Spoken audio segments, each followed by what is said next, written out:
Alright, are you tired of eating the same old pizza time and time again? Well, trust me, so am I. And that's why you're in luck, because today I'm going to be telling you guys how to make your very own Chicago-style deep dish pizza. Now trust me, you are in good hands because I am from the Chicagoland area, and back home, deep dish is all we know. Now throughout this speech, I am going to be telling you guys how to prepare, build, bake, and serve your very own Chicago-style deep dish pizza. Now, preparation is very important, so that is what we are going to begin with.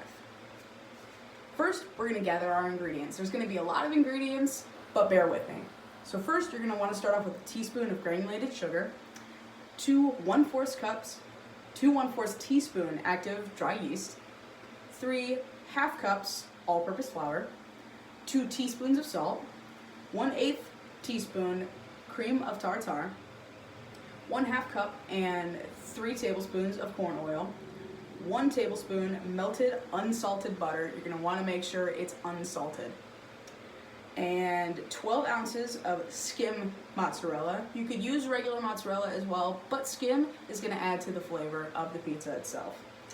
And you're going to want to make sure you have a 28-ounce can of hand-crushed tomatoes. You're going to crush the tomatoes, obviously, out of the can. And finally, you're going to want some grated Parmesan for the garnish of the pizza.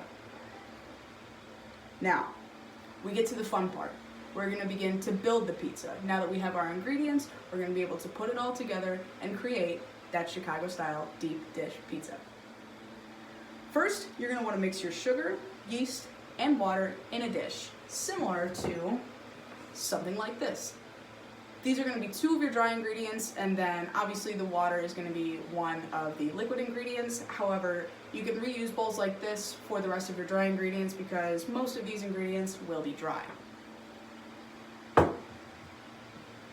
Now, once you have that all mixed together and it is all one consistent texture and consistency in the bowl, you are going to want to let it sit for 15 minutes as the yeast is going to start to react.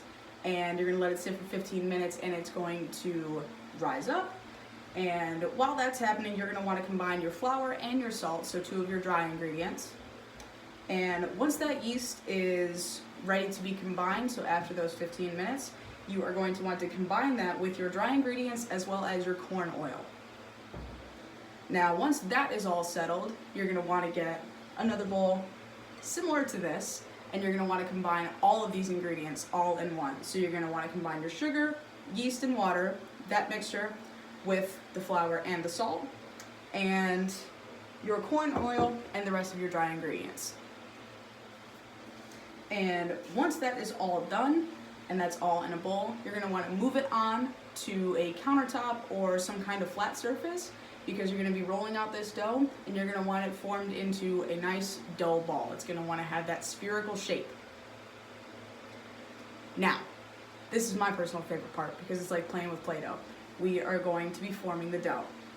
You're going to want to knead the dough into an oiled cake-style pan, so any pan that has the lip around the top. You're going to want to knead the dough into that and give it about 6 hours for the dough to rise. I know that seems long, but I trust me, it's going to be worth it in the end. After this, you're going to want to punch down the dough and let it settle for 15 minutes. I know this seems like a lot of kneading and punching and sitting for the dough, but the yeast has got to be doing its thing throughout this process, so trust me, it's all worth it in the end.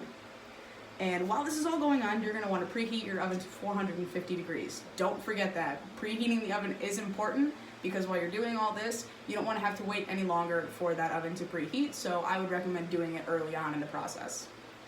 Once that dough is all settled, you're going to want to begin spreading the cheese on the bottom of the dough at the base of the pan. So you're going to want to sprinkle the cheese first.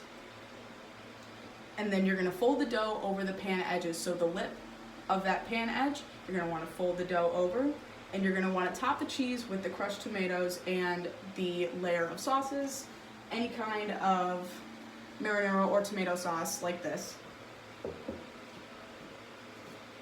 And then once that is all nicely mixed together in that pan, you're going to want to set it into the oven, and you're going to want to bake for 25 minutes while you rotate about halfway into the process, you're gonna wanna rotate that pan so you make sure it bakes nice and evenly. And finally, you're going to take it out of the oven, give it about 5 minutes to cool down, and then you're gonna slice it like a cake, and you are ready to serve. So now you guys have learned how to prepare, cook, and serve your own Chicago deep dish style pizza. And welcome to the Chi-Town way of eating, and happy baking.